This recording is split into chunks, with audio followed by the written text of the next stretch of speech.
Alrighty, how's everybody doing? I am G, the seeker of truth. This is Spiritual Stake, and yes, your spirit is at stake. We're doing our Bible breakdown here at Spiritual Stake. We are in Exodus chapter 27. Quick overview of 26. 26 is in kind like 25. More instructions on how to build the Ark of the Covenant. That was the basis of 26, which was the basis of 25. As y'all can tell, or may not be able to tell, I am not in particularly fond of these last couple of chapters. I feel like they take away from everything that's going on right now. But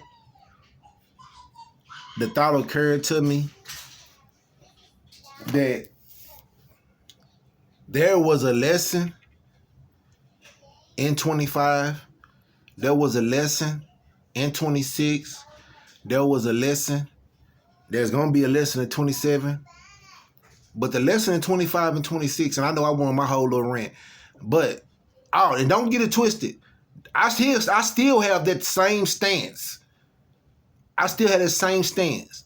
But keeping in mind of those who are not yet where I am, where we are, because anybody here in Spiritual Stake, you've been here from Genesis, or you came in the middle of Genesis and you didn't, but now you faithfully coming to Eden, you have already entered a state of spiritual elevation. Because you've already heard something that you've never heard before.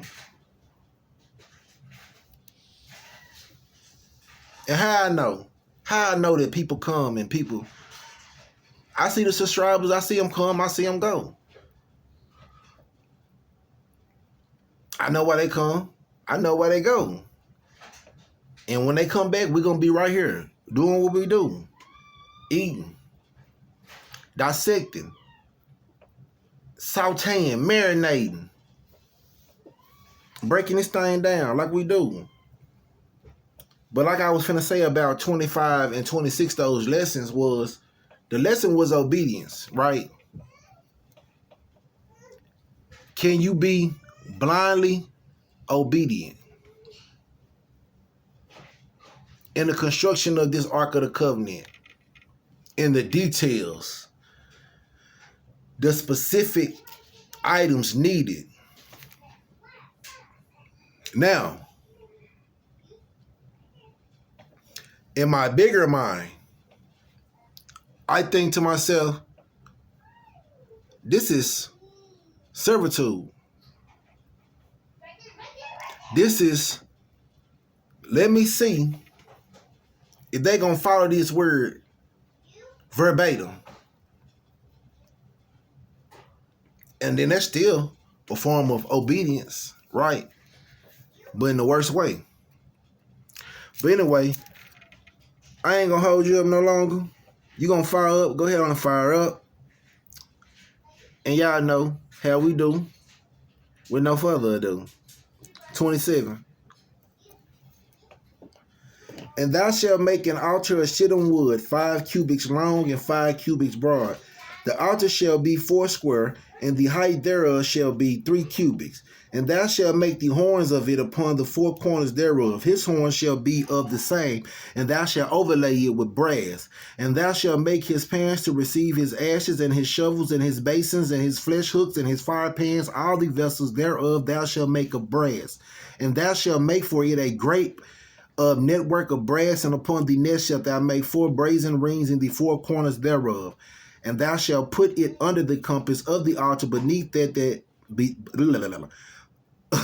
And thou shalt put it under the compass of the altar beneath, that the net may be even in the midst of the altar.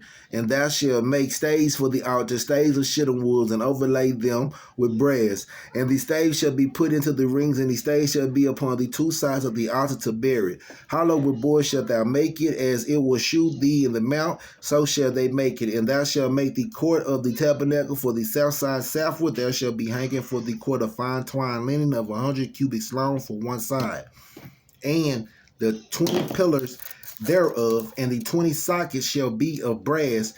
The hooks of the pillars and their fillets shall be of silver.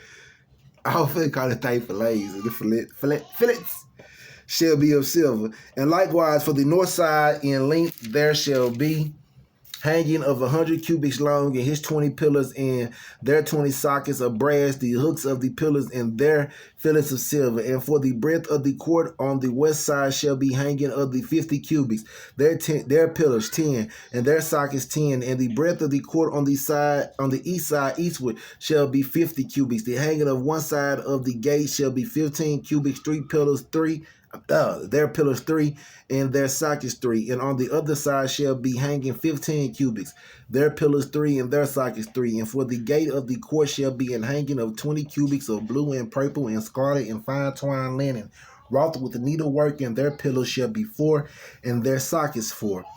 All the pillars round about the court shall be filled with silver. Their hooks shall be of silver, and their sockets of brass. The length of the court shall be 100 cubits, and the breadth 50 everywhere, and the height 5 cubits of fine twined linen, and their sockets of brass. All the vessels of the tabernacle, and all the service thereof, and all the pins thereof, and all the pins of the court shall be of brass. And thou shalt command the children of Israel that they bring the pure oil olive beaten for the light, to cause the lamp to burn away. In the tabernacle of the congregation without the veil, which is before the testimony, Aaron and his sons shall order it from evening to morning before the Lord. It shall be a statute forever unto their generations on the behalf of the children of Israel. Now, there's the end of 27. And we finna erect a statue. Once again, after being told not to do such things. So, there's that.